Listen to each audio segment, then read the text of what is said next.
আজ আমি আপনাদের সাথে যে ঘটনাটি শেয়ার করব সেটা এখন পর্যন্ত আমাদের পরিবারের সাথে ঘটে চলেছে।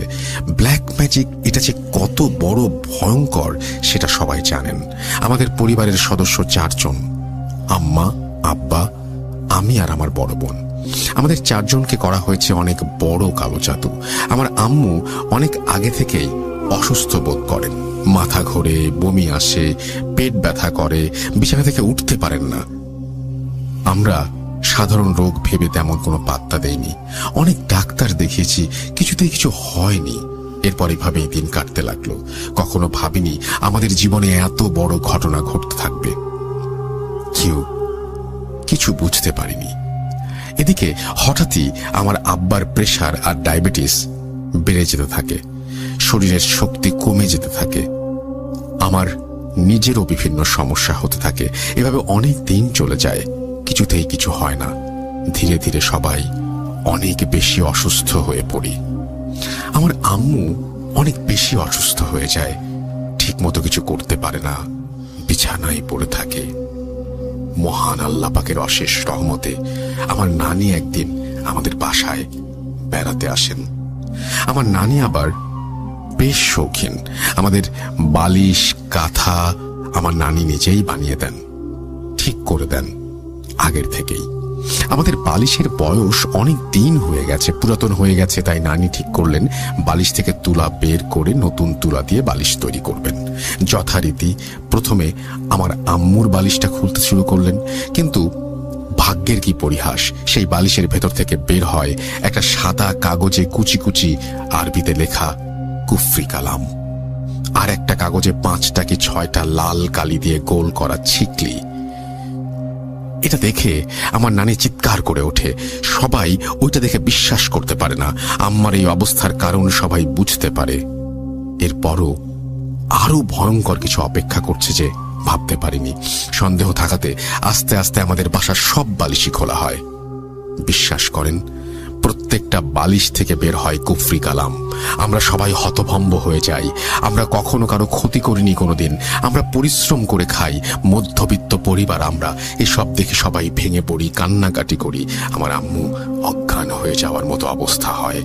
আমার বালিশ থেকে পাওয়া যায় বিভিন্ন ছোট ছোট কাপড়ের টুকরা, আমার অনেক ছোটবেলার পুরনো গেঞ্জি, আর একটা কাপড়ের টুকরোতে পাওয়া যায় 1 চিমটি মাটি। আর আমার আব্বার বালিশ থেকে পাওয়া যায় পুরনো শার্টের টুকরো, লুঙ্গির টুকরো, গামছার টুকরো, 1 করা কাঠ, আরো ছোট ছোট বিভিন্ন টুকরো।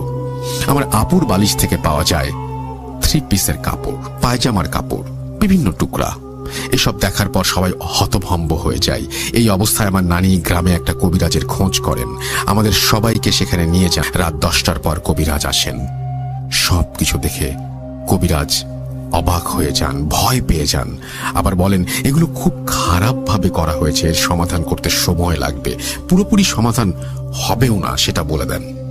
দীর্ঘ 1 ঘন্টা ধরে কবিরাজ সব দেখে শুনে যা বলেন তা আজ পর্যন্ত আমি কখনো শুনিনি। 3টা চরিত্রের মানুষ দিয়ে এই কুফরি কালাম করা হয়েছে। 1 হচ্ছে হিন্দুতান্ত্রিক, 2 হচ্ছে জানোয়ার পালে যারা তাদের, এবং 3 হচ্ছে কোনো একজন মৌলানাকে দিয়ে।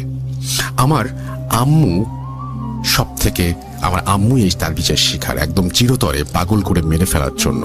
আমার আব্বাকে করা হয়েছে যেন আস্তে আস্তে দুর্বল হয়ে যায়, কাজ করে সংসার চালাতে না পারে, বিছানায় পড়ে যায় এই জন্য। আর আপুকে করা হয় আমার আপুর সংসার জীবন সুখী না হয় এই জন্য, অশান্তি যেন সবসময় লেগে থাকে। আর আমাকে করা হয় পড়াশোনা নষ্ট করার জন্য, সবসময় মাথা গরম রাখার জন্য, যেন আমি সবার সাথে খারাপ ব্যবহার করি। আর 1 চিমটি মাটির বিষয়ে বলেন এটা অবিবাহিত মেয়ের কবরের মাটি, যেন আমরা সবসময় হতাশায় থাকি। আমাদেরকে 3টা তাবিজ করা হয়েছিল। একটা নদীতে ভাসিয়ে দেওয়া হয়েছে, আর একটা শরীরে বসে গেছে, আর একটা এই মাটি। আমার আব্বার কথা শুনে আরো অবাক হলাম। মানুষ এত খারাপ হয় কিভাবে? আল্লাহ জাহান্নাম এদের জন্যই তৈরি করেছেন। আমার আব্বাকে করা হয়েছে 41 বার, কিন্তু আমার আব্বার শক্তির সাথে পেরে ওঠেনি, কারণ আমার আব্বা সবসময় পরিশ্রম করেন, লোহা হাতুড় এগুলো নিয়ে সবসময় কাজ করেন, এই জন্য বেশি কিছু করতে পারেনি। কিন্তু আমার আম্মাকে প্রায় শেষ করে দিয়েছিল, অর্ধেক পাগল হয়ে গিয়েছিলেন তিনি। আর বললেন এর আগে 3 বার আমার আম্মুকে বান মারা হয়েছিল, কিন্তু আমার আম্মা নিয়মিত নামাজ পড়তেন, কুরআন পড়তেন, এই জন্য তিনি এখনো বেঁচে আছেন। না হলে কি হতো আল্লাহ জানেন। আর আমার আপু শ্বশুর বাড়ি থেকে সেখানে থাকার কারণে বেশি সমস্যা করতে পারেনি, তবে একবার আমাদের বাসায় আসলে ওই বালিশে যদি সে মাথা রাখে, যেটিতে আমার আব্বার প্রচন্ড প্রেশার, ডায়াবেটিস বেড়ে দুর্বল হয়ে যায়। সবকিছু শুনে মাথায় আকাশ ভেঙে পড়ে। আম্মা নানি সবাই কান্নাকাটি করতে শুরু করে, আল্লাহর কাছে বিচার দাবি করে। আমরা জীবনে কখনো কাউকে সামান্য ক্ষতিও করিনি, তাহলে কেন আমাদের পরিবারকে শেষ করে দিতে চাচ্ছে? ছোট ছোট টুকরোগুলো কবিরাজ এক জায়গায় করেন, সেগুলো হচ্ছে হিন্দু দেবতা কালী, হনুমান, দুর্গা, এদের উপমা করা হয় আমাদের কাপড় দিয়ে, আর কবরের মাটি কাউরা দিয়ে, মানে জানোয়ার দিয়ে বেড়ায়। আর পরিশেষে কবিরাজ যে কথাটি বলে সেটা শোনার জন্য একদম প্রস্তুত ছিলাম না। কবিরাজ বলল এগুলো করেছে যে সে আমাদেরই কাছের মানুষ, সে একজন মহিলা। আর কোনো কিছুই কবিরাজ বলল না। আমরা কিছুই ভাবতে পারলাম না। কবিরাজ 3 দিন সময় নিল আর বলল সারা জীবনই এমন করে যাবে সেই নিকৃষ্ট মহিলা, আল্লাহকে ভরসা করে থাকতে হবে। 3 দিন পরে কবিরাজ সব কাটিয়ে দেন, পানি পড়া তেল পড়া দেন, এবং করার সময় বিভিন্ন সমস্যা হয় এটাও বলেন। যথারীতি বাসায় এসে গভীর রাতে 2 জন মানুষ মিলে এটা করা হয়।